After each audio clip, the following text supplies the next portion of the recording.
माता सती को ही पार्वती, दुर्गा, काली, गौरी, उमा, जगदम्बा, गिरिजा, अम्बे, शेरावाली, शैलपुत्री, पहाड़ावाली, चामुंडा, तुलजा, अंबिका आदि नामों से जाना जाता है। इनकी कहानी बहुत ही रहस्यमय है। ये किसी एक जन्म की कहानी नहीं, कई जन्मों और कई रूपों की कहानी है। देवी भागवत पुराण में माता के 18 रूपों का वर्णन मिलता है। हालांकि 9 दुर्गा और 10 महाविद्याओं कुल 19 के वर्णन को पढ़कर लगता है कि उनमें से कुछ माता की बहनें थीं और कुछ का संबंध माता के अगले जन्म से है। जैसे पार्वती, कात्यायनी अगले जन्म की कहानी है तो तारा माता की। सती माता पुराणों के अनुसार भगवान ब्रह्मा के मानस पुत्रों में से एक प्रजापति दक्ष कश्मीर घाटी के हिमालय क्षेत्र में रहते थे। प्रजापति दक्ष की 2 पत्नियां थी, प्रसूति और वीरनी। प्रसूति से दक्ष की 24 कन्याएं जन्मी और वीरनी से 60 कन्याएं। इस तरह दक्ष की 84 पुत्रियां और हजारों पुत्र थे। राजा दक्ष की पुत्री सती की माता का नाम था प्रसूति। ये प्रसूति स्वयंभू मनु की तीसरी पुत्री थी। सती ने अपने पति की इच्छा के विरुद्ध कैलाश निवासी शंकर से विवाह किया था। सती ने अपने पिता की इच्छा के विरुद्ध रुद्र से विवाह किया था। रुद्र को ही शिव कहा जाता है और उन्हें ही शंकर। पार्वती शंकर के 2 पुत्र और 1 पुत्री हैं। पुत्र गणेश, कार्तिकेय और पुत्री वनंता। जिन 11 रुद्रों की बात कही जाती है वे सभी ऋषि कश्यप के पुत्र थे। उन्हें शिव का अवतार माना जाता था। ऋषि कश्यप भगवान शिव के साधु थे।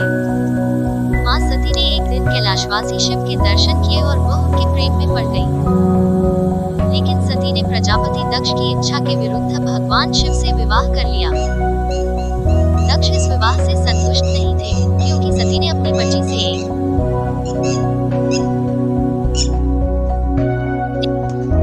एक दिन कैलाशवासी शिव के दर्शन किए और वह उनके प्रेम में पड़ गई। लेकिन सती ने प्रजापति दक्ष की इच्छा के विरुद्ध भगवान शिव से विवाह कर लिया।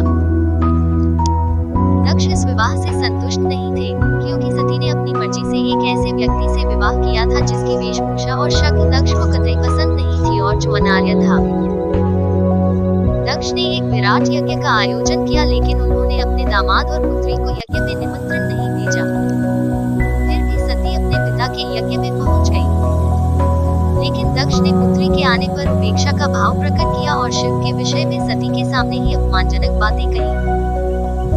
सती के लिए अपने पति के विषय में अपमानजनक बातें सुनना हृदय विदारक और घोर अपमानजनक था। ये सब वह बर्दाश्त नहीं कर पाए और इस अपमान की कुंठावश उन्होंने वही यज्ञ कुंड में कूदकर अपने प्राण त्याग दिए। सती को दर्द इस बात का भी था कि वह अपने पति के मना करने के बावजूद इस यज्ञ में चली आई थी और अपने 10 शक्तिशाली 10 महाविद्या रूप बताकर डराकर पति शिव को इस बात के लिए विवश कर दिया था कि उन्हें सती को वहां जाने की आज्ञा देना पड़ी। पति के प्रति खुद के द्वारा किए गया ऐसा व्यवहार और पिता द्वारा पति का किया गया अपमान सती बर्दाश्त नहीं कर पाए और यज्ञ कुंड में कूद गई। बस यहीं से सती के शक्ति बनने की कहानी शुरू होती है। दुखी हो गए शिव जब ये खबर सुनते ही शिव ने वीरभद्र को भेजा, जिसने दक्ष का सिर काट दिया। इसके बाद दुखी होकर सती के शरीर को अपने सिर पर धारण कर शिव ने तांडव नृत्य किया। पृथ्वी समेत तीनों लोगों को व्याकुल देखकर भगवान विष्णु ने अपने सुदर्शन चक्र द्वारा सती के शरीर के टुकड़े करने शुरू कर दिए। शक्तिपीठ। इस तरह सती के शरीर का जो हिस्सा और धारण किए आभूषण जहाँ जहाँ गिरे वहाँ वहाँ शक्तिपीठ अस्तित्व में आ गए। देवी भागवत में 108 शक्तिपीठों का जिक्र है, तो देवी गीता में 72 शक्तिपीठों का जिक्र मिलता है। देवी पुराण में 51 शक्तिपीठों की चर्चा की गई है। वर्तमान में भी 51 शक्तिपीठ ही पाए जाते हैं, लेकिन कुछ शक्तिपीठों का पाकिस्तान, बांग्लादेश और श्रीलंका में होने के कारण उनका अस्तित्व खतरे में है। के बाद सती ने हिमालय के राजा हिमवान और रानी मैनावती के यहाँ जन्म लिया। मैनावती और हिमवान को कोई कन्या नहीं थी, तो उन्होंने आदिशक्ति की प्रार्थना की। आदिशक्ति माता सती ने उन्हें उनके यहाँ कन्या के रूप में जन्म लेने का वरदान दिया। उन्होंने उस कन्या का नाम रखा पार्वती। पार्वती अर्थात पर्वतों की रानी। इसी को गिरिजा, शैलपुत्री और पहाड़ों वाली रानी कहा जाता है। पहाड़ों वाली रानी कहा जाता है। माना जाता है कि जब सती के आत्मदाह के उपरांत विष्णु शक्तिहीन हो गया, उस भयावह स्थिति से त्रस्त महात्माओं ने आदिशक्ति देवी की आराधना की। तारक नामक दैत्य सबको परास्त कर त्रिलोक्य पर एकाधिकार जमा चुका था। ब्रह्मा ने उसे शक्ति भी दी थी और यह भी कहा था कि शिव के औरस पुत्र के हाथों मारा जाएगा। शिव को शक्तिहीन और पत्नीहीन देखकर तारक आदि दैत्य प्रसन्न थे। देवतागण देवी की शरण में गए। देवी ने हिमवान की एकांत साधना से प्रसन्न होकर देवताओं से कहा, हिमवान के घर में मेरी शक्ति गौरी के रूप में जन्म लेगी। शिव उससे विवाह करके पुत्र को जन्म देंगे जो तारक वध करेगा। भगवान शिव को पति के रूप में प्राप्त करने के लिए उन्होंने देवर्षि के कहने मां पार्वती वन में तपस्या करने चली गयी। भगवान शंकर ने पार्वती के प्रेम की परीक्षा लेने के लिए सप्तऋषियों को पार्वती के पास भेजा। सप्तऋषियों ने पार्वती के पास जाकर उन्हें हर तरह से यह समझाने का प्रयास किया कि शिव औघड़, अमंगल वेशभूषाधारी और जटाधारी है। तुम तो महान राजा की पुत्री हो, तुम्हारे लिए वो योग्य वर नहीं है। उनके साथ विवाह करके तुम्हें कभी सुख की प्राप्ति नहीं होगी। तुम उनका ध्यान छोड़ दो। अनेक यत्न करने के बाद भी पार्वती अपने विचारों में दृढ़ रही।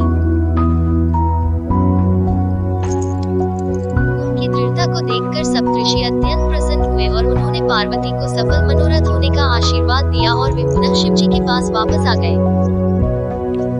सप्तऋषियों से पार्वती के अपने प्रति दृढ़ प्रेम का वृतांत सुनकर भगवान शिव अत्यंत प्रसन्न हुए और समझ गए कि पार्वती को अभी में अपने सती रूप का स्मरण है। सप्तऋषियों ने शिवजी और पार्वती के विवाह का लग्न मुहूर्त आदि निश्चित कर दिया। पार्वती मंगल गोस्वामी तुलसीदास की प्रसिद्ध रचनाओं में से एक है। इसका विषय शिव पार्वती विवाह है। जानकी मंगल की भांति यह भी सोहर और हरे गीतिका छंदों में रची गई है। इसमें सोहर की 148 द्विपदियां तथा 16 हरे गीतिकाएं हैं। इसकी भाषा भी जानकी मंगल की भांति अवधी है। कथानक। इसकी कथा रामचरितमानस में आने वाले शिव विवाह की कथा से कुछ भिन्न है और संक्षेप में इस प्रकार है। हिमवान की स्त्री मैना थी। जगतजननी भवानी ने उनकी कन्या के रूप में जन्म लिया। वे सयानी हुई। दंपति को इनके विवाह की चिंता हुई। इन्हीं दिनों नारद इनके यहाँ आए। जब दंपति ने अपनी कन्या के उपयुक्त वर के बारे में उनसे प्रश्न किया, नारद ने कहा, इसे बावला वर प्राप्त होगा, यद्यपि वह देवताओं द्वारा वंदित होगा। ये सुनकर दंपति को चिंता हुई। नारद ने इस दोष को दूर करने के लिए गिरिजा द्वारा शिव की उपासना का उपदेश दिया। अतः गिरिजा शिव की उपासना में लग गईं।